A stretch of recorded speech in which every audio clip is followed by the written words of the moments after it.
आज मैं जो इस वीडियो में डिस्कस करने वाला हूँ वो छोटा सा टॉपिक। एक दिन दुनिया का सारा सोना तो मेरा कर दूंगा माँ। अच्छा ठीक है। रोशनी बनके मैं चमकूंगा माँ। है तो इंडिया और चाइना की अगर आप पॉपुलेशन की बात करोगे, अगर आप चाइना की पॉपुलेशन की बात करोगे तो चाइना की पॉपुलेशन आपको पता है पहले टॉप पे थी, लेकिन अभी सेकंड नंबर पे आ चुकी है और इंडिया की पॉपुलेशन है फर्स्ट नंबर पे। इंडिया की पॉपुलेशन लगातार बढ़ती जा रही है, ये बात कहना गलत होगा। इंडिया की पॉपुलेशन पहले काफी बढ़ गई है, 90s से लेकर 60s से लेकर 90s के बीच पॉपुलेशन लगातार बढ़ गई है। और आपने देखा होगा आपके दादा और परदादा के कितने भाई होंगे, लगभग 13 या 14। मेरे दादी के 15 लड़के थे और आप समझ सकते हो अपने, है ना। तो दादी और बाबा के आप जमाने की बात करोगे, मतलब 90s की बात करोगे तो पॉपुलेशन काफी बढ़ गई है। तो इंडिया की पॉपुलेशन उस समय काफी बड़ी थी, अभी तो 2 से या 3 से ज्यादा लड़के नहीं होते, मिनिमम 1 मैक्सिमम 2 ऐसा ही चल रहा है जितने भी पढ़े लिखे समाज के लोग होंगे। तो इंडिया की पॉपुलेशन फर्स्ट में आई है। रीजन क्या है कि इंडिया की पॉपुलेशन 90s में काफी बढ़ गई। और पॉपुलेशन चाइना की बात करें तो चाइना की पॉपुलेशन बहुत ज्यादा नीचे चली गई, क्योंकि चाइना ने 1 चाइल्ड पॉलिसी लिया है। चाइना बोला कि अगर कोई व्यक्ति 1 से ज्यादा बच्चे पैदा करेगा तो जितने भी एक्स्ट्रा बच्चे होंगे, जैसे मान लेते किसी के 3 बच्चे हैं, जैसे मान लेते ये सोनू है, सोनू तो नाम नहीं रहता, मान लेते चिंगपुंग का है, कुछ भी है ना, कुछ भी नाम है, चिंगू पिंगू, तो हमें तो पता नहीं चाइनीज का क्या नाम होता है। तो मान लेते इसके एक बच्चा हुआ, फिर दूसरा बच्चा हुआ, फिर तीसरा बच्चा हो गया। तो चाइना ने बोला कि अगर आप एक बच्चा पैदा करोगे तो आपको गवर्नमेंट की फैसिलिटीज मिलेंगी, लेकिन अगर आपके एक बच्चे से एक्स्ट्रा ज्यादा हो गए, दूसरा या तीसरा हो गया, तो इन सबको गवर्नमेंट फैसिलिटीज नहीं देगी, आपको इन्हें खुदे पालना पड़ेगा। चाइना ने 1 चाइल्ड पॉलिसी लेके आया तो चाइना की पॉपुलेशन डाउन चली गई, बहुत नीचे चली गई और एक समय ऐसा आया कि चाइना सेकंड नंबर पे आ गया। देखो खामियाजा चाइना को भुगतना पड़ा। क्या खामियाजा? तो चाइना की जो पॉपुलेशन है वो ज्यादातर ओल्ड है, ओल्ड मतलब होता है 50+ वाले हैं। और इंडिया की पॉपुलेशन टॉप पे तो है, लेकिन इंडिया की पॉपुलेशन में यंग लोगों की संख्या ज्यादा है, मतलब जवान लोग ज्यादा है। और हमें इकोनॉमिक्स कहती है कि वर्किंग पॉपुलेशन चाहिए, काम करने वाले लोग चाहिए, जनसंख्या ज्यादा नहीं चाहिए। आपके घर में मान लेते 5 लोग हैं और उसमें से 3 दादा है, पापा है और एक और बुजुर्ग लोग हैं, तो और 2 लोग काम करने वाले, तो बताओ घर में ज्यादा पैसा आएगा कि नहीं? नहीं आएगा, सिंपल सी बात है। अगर यही घर में 5 लोग होते, सब जवान होते, तो सब काम कर रहे होते, तो ज्यादा पैसा आएगा। तो इंडिया की पॉपुलेशन वर्किंग पॉपुलेशन ज्यादा है और चाइना के पास पॉपुलेशन है लेकिन ओल्ड लोगों की पॉपुलेशन ज्यादा है, मतलब एक्सपीरियंस ज्यादा है, और इनके पास काम करने वाले लोगों की संख्या बहुत कम है ना। वर्किंग पॉपुलेशन नहीं है इंडिया के पास, वर्किंग पॉपुलेशन ये इंडिया के पास बेनिफिट है। लेकिन चाइना ने इसका भी इस्तेमाल बहुत अच्छे से किया। चाइना ने क्या करा? तो चाइना ने ह्यूमन रिसोर्स को काफी डेवलप कर दिया।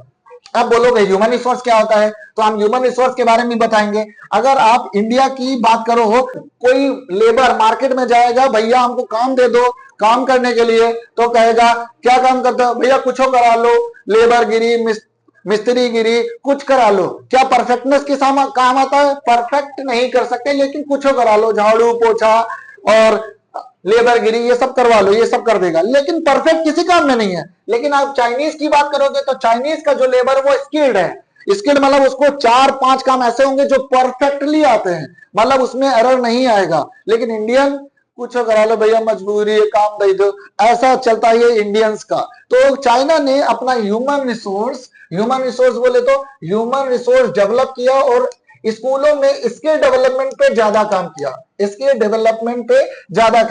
लेकिन इंडिया की बात करोगे तो इंडिया ने स्कूलों में थ्योरी बेस्ड पे रखा और थिंकिंग स्किल रखा। देखो प्रैक्टिकल नहीं रखा, प्रैक्टिकल चाइना ने रखा, प्रैक्टिकल और स्किल डेवलपमेंट पे काम किया। लेकिन इंडिया की जो पॉपुलेशन है वो थ्योरी पे काम करती है। आज भी आप स्कूलों में जाओगे तो ना लैब ले जाते हैं और ना एक्सपेरिमेंट कराते हैं, सिर्फ और सिर्फ पढ़ते रहो साइन थीटा कॉस थीटा, और इसके बाद पोटेशियम डाइक्रोमेट, पोटेशियम परमैंगनेट क्या होता है पता नहीं।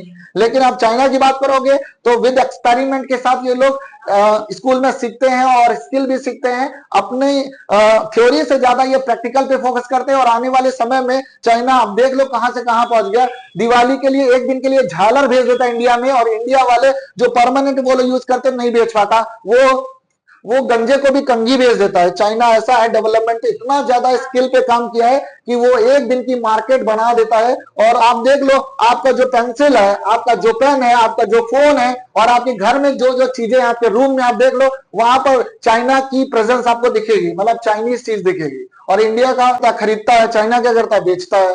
तो चाइना को बेचना आता है, चाइना अपने लोगों को बेचना सिखाता है, कोई भी चीज आपको बेच देगा वो।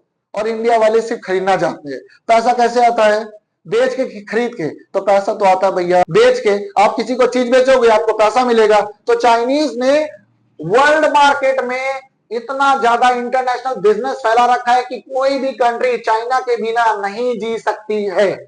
कोई भी चाहे युद्ध मोल लेना चाहे, यूएसए इसको अगर पीछे करना चाहे तो नहीं कर सकता। आईफोन की चिप चाइना में आके बनती है। तो कोई भी कंट्री चाइना से पंगा नहीं लेना चाहता। रीजन क्या है, चाइना एक इंटरनेशनल मार्केट बनाए रखा है। अगर उसको कुछ हुआ तो फिर इकोनॉमी नीचे जाएगी, और इकोनॉमी नीचे जाएगी तो फिर लेने के देने पड़ जाएंगे सबको। तो चाइना ने सबसे ज्यादा जो काम किया है वो ह्यूमन रिसोर्स पे काम किया है। और हम लोग को अपने दुश्मन से, दुश्मन बोलो या कुछ भी बोलो, हमें सीख लेना चाहिए सामने वाले से कि क्या करना चाह रहा है। चाइना ने ह्यूमन रिसोर्स में काम किया, आप भी अपने यूथ को लगाओ। आपके पास वर्ल्ड की सबसे ज्यादा यूथ पॉपुलेशन है, क्या करोगे? पबजी फ्री फायर खेलने के अलावा और कुछ भी है? तो इंडिया की आप बात करोगे, यूथ पबजी फ्री फायर में मुझे मार मार मार मार, बंदा आ रहा है इधर मार, बस यही चलता रहता है। तो आप यूथ पॉपुलेशन को स्किल सिखाओ, और यही स्किल आने वाले समय में हमें वर्ल्ड का सुपर पावर बनाएगा। अभी क्या है, अभी कभी राफेल खरीदो फ्रांस से, तो कभी ये खरीदो हथियार, कभी वो खरीदो हथियार, खुद का कुछ बना नहीं पाते। और हम लोग लेन देन करते, पेट्रोल दूसरे से ले रहे हैं, वो तो चलो ठीक है, ऊपर वाली की देन है कि पेट्रोल तो नहीं है हमारे पास, है ना, पेट्रोलियम प्रोडक्ट्स नहीं है, पेट्रोलियम ही नहीं है। लेकिन हथियार तो बना लो खुद से। आप बनाओ अपना ह्यूमन रिसोर्स को डेवलप करो, स्कूल में एजुकेशन को इंप्रूव करो, जीएसटी हटा दो एजुकेशन से। फिर देखो इंडिया का इंडिया का जो यूथ है, फ्री फायर पबजी से जब हट के अपनी स्किल और डेवलपमेंट काम करेगा, तो चाइना यूएसए की औकात नहीं है इंडिया से जो बोल पाए। जब आपका ह्यूमन रिसोर्स डेवलप्ड होगा, फिर आप किसी से सीना तान के बात कर पाओगे, फिर आप सर झुका के नहीं खड़े रहोगे इंटरनेशनल मार्केट में। तो ह्यूमन रिसोर्स को डेवलप करना पड़ेगा इंडिया को हर हाल में, अगर हमें वर्ल्ड में अपनी औकात बनानी है तो। नहीं तो डेवलपिंग कंट्री रहेंगे हम लोग, डेवलप्ड नहीं बन पाएंगे।